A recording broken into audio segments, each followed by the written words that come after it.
The first, and to me, most important reason to place your pen on paper is you become more self-aware. That does of course not follow with the certainty of pleasure, nor comfort. I believe it's only natural that something unexpectedly hideous will appear when writing.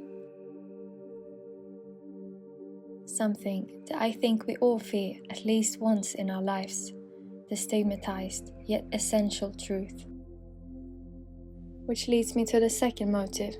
The paper doesn't judge. You can be as fearless and sincere as you can possibly endure. Sometimes, confining one's deepest reflections to another living being isn't enough. Personally, when I seek understanding and patience at its most, I write. Anything that comes to mind, may it be irrational or terribly stupid, doesn't matter. Its aim isn't to be impressed, but to be utilized. Fortunately, it doesn't object in being it either.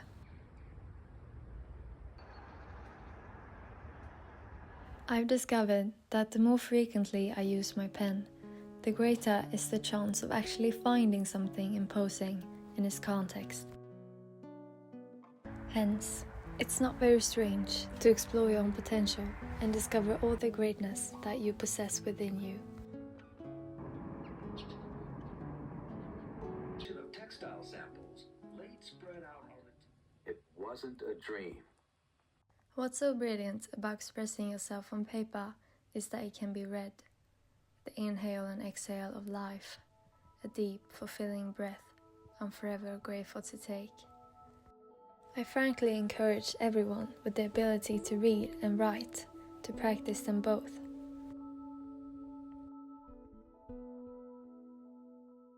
Furthermore, please don't resist the urge of reading out loud. We stimulate more senses and accordingly turn it into a whole experience.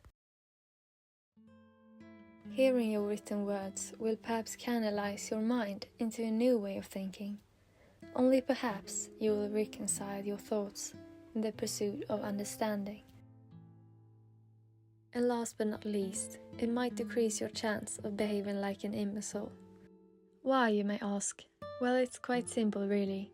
Instead of rushing into hasty judgments, sparing this moment for writing allows us to deliberate things, to take our whimsical thoughts into consideration.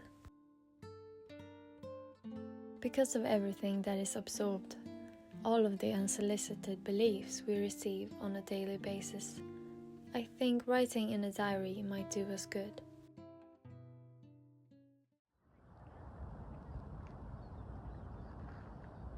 Those were all of the 5 motives, from which I hope you've at least considered starting your writing journey. And if not, that's alright too, as long as you thought for yourself and received all this with a grain of salt. What's more, bear in mind that they are more noticeable in the long term. By a little but consistent practice of writing, I'm sure we can induce extraordinary results.